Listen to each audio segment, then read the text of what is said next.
Problem number 8.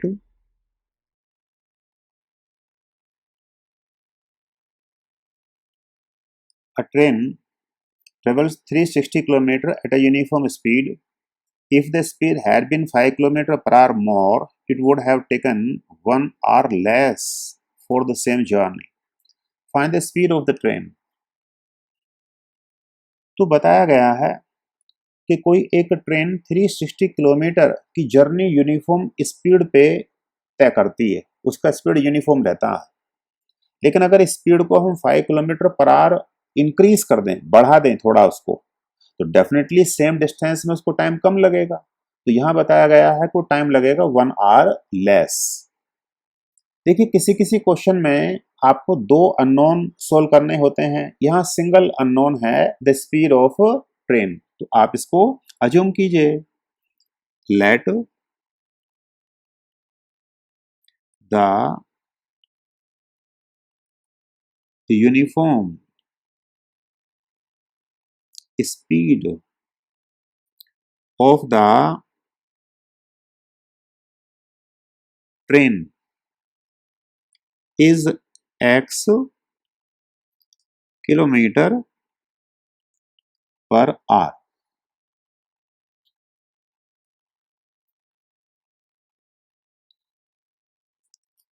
Therefore,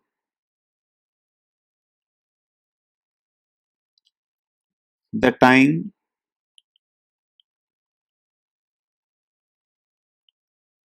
taken by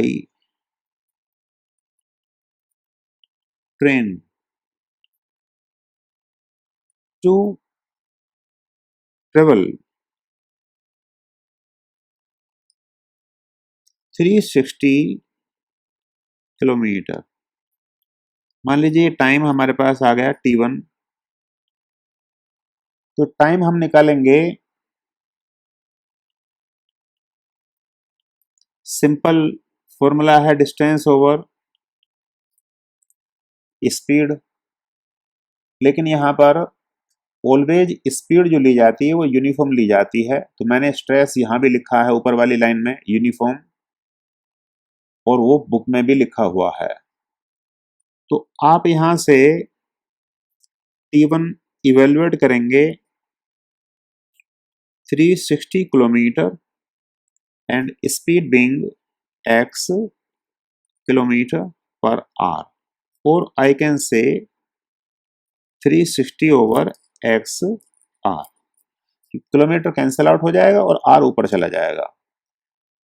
तो एक तो हमारे पास ये रिजल्ट मिला हमें। Next, if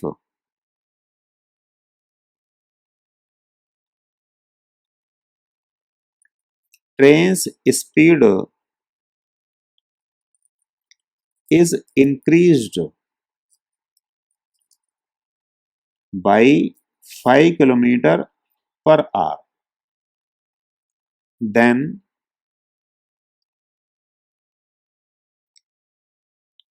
it will take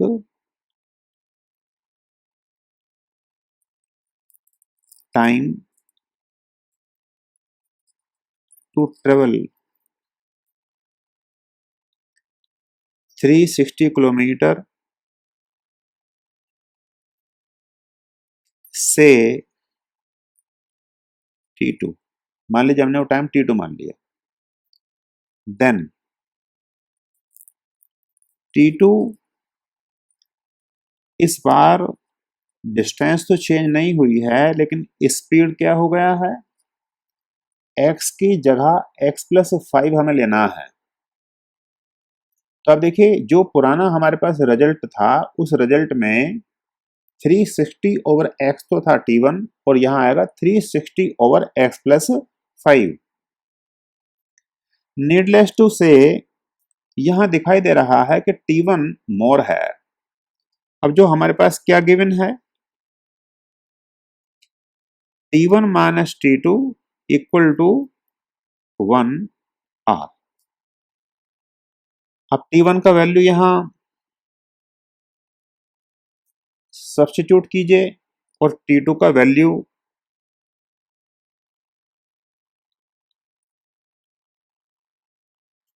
तो आप देखेंगे अगर हमने यूनिट आर को छोड़ दिया दोनों तरफ से तो न्यूमेरिकल ये आ गया। अब ये एक हमारे पास ऐसी इक्वेशन है, इसको अगर हम सोल्व करें तो हमारे पास एक्स अननोन आ जाएगा। आप देखिए इस तरह के क्वेश्चन जो है, एक तो क्वेश्चन जो थर्ड था उसका सेकंड पार्ट में कुछ इसी तरीके के रिलेशन थे, और ऐसा ही एक क्वेश्चन आगे भी बना था, आई थिंक क्वेश्चन 4 था। तो आप जैसे वो प्रोसीड कराए हैं बिल्कुल ऐसे ही इनको भी प्रोसीड कराएंगे। तो यहां पर एलसीएम इधर लेफ्ट हैंड साइड से हमारे पास आएगा x इंटू एक्स प्लस 5, ये वैल्यू इतनी आ जाएगी। और जो फर्स्ट हमारे पास टर्म यहां आएगी 360 into x plus 5 minus 360 into x and this value being 1। आप देखिए इस वैल्यू को तो हम इधर ऐसे क्रॉस ऊपर मल्टीप्लाई कराएंगे, और लेफ्ट हैंड साइड से जो हमारे पास हमें दिखाई दे रहा है ये 360 और ये 360 कॉमन है, जिनको हम कॉमन ले लें, बाद में फिर मल्टीप्लाई करेंगे। तो ये स्टेप इस तरीके से लिखा जा सकता है,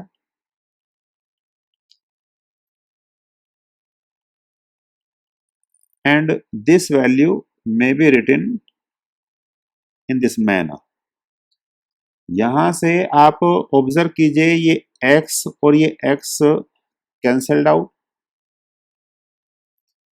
तो लेफ्ट हैंड साइड की जो हमारे पास वैल्यू आ जाएगी वो केवल और केवल आएगा 360 इंटू 5। राइट हैंड साइड की वैल्यू को आप इसको थोड़ा मल्टीप्लाई कीजिए तो हमें ये मिलेगा। अब हम ये सारी टर्म्स को एक साथ इनको एक तरफ ट्रांसफर कर दें, और ट्रांसफर करने के बाद जो हमें मिलेगा वो वैल्यू आएगी x square plus 5x minus 1800 equal to 0। अब इसमें हम फिर दोबारा से फैक्टर्स का ही मेथड इन्वॉल्व करना चाहते हैं। क्वाड्रेटिक इक्वेशन है ये, का जो हमें प्रोडक्ट नजर आएगा वो होगा 1 इंटू 1800, ये वैल्यू आएगी, और x का कोफिशिएंट 5 है, तो यहां पर जो भी प्रोडक्ट के फैक्टर्स होंगे उनका सम तो 5 नहीं आएगा, डिफरेंस ही आएगा। अब डिफरेंस ही आएगा तो हमें ये देखना चाहिए कि इस 1800 का जो इसका रूट है वो कितना है। वो अराउंड हमारे पास आएगा 42 के आसपास, और 42 के आसपास आएगा तो इट मीन्स हम मान के चल सकते हैं कि 42 के आसपास इसके कोई फैक्टर्स हमारे को ऐसे बन सकते हैं जिनका डिफरेंस वो 5 आ जाए। तो एक तो वैल्यू हम देखें कि 1800 डिवाइड होता है, हाँ 45 से डिवाइड होता है, 40 इंटू 45 अगर हम चेक करेंगे तो वो 1800 आती है। तो इसके फैक्टर हमें जो लेने होंगे एप्रोप्रिएट फैक्टर्स वो बनेंगे 45 and 40 and 45 minus 40 equal to 5। तो देखिए 1800 एक बड़ा नंबर है, उसको आप अगर उस तरीके से फैक्टर करेंगे तो काफ़ी टाइम आपको वो किल करेगा। तो आप इसको थोड़ा, जो मैंने अभी आपको एक इसके स्क्वायर रूट के आसपास की वैल्यू बताई है उससे इस तरीके से भी मैनेज किया करो, तो 5 हमारे पास आएगा। अब मिडिल टर्म की जगह पर 5 की जगह पर 45 माइनस 40 आप सब्स्टिट्यूट कर दें तो आपको ये रिजल्ट मिलेगा 45x minus 40x minus 1800 equal to 0। First two term से आपको x कॉमन मिला, यहां से आप -40 लीजिए, तो ये हमारे पास आएगा इस तरीके से x प्लस 45, आपने एक फैक्टर कॉमन लिया, then another factor x -40 equal to 0। तो therefore either x equal to 40 और x इक्वल टू -45, लेकिन ये वैल्यू आप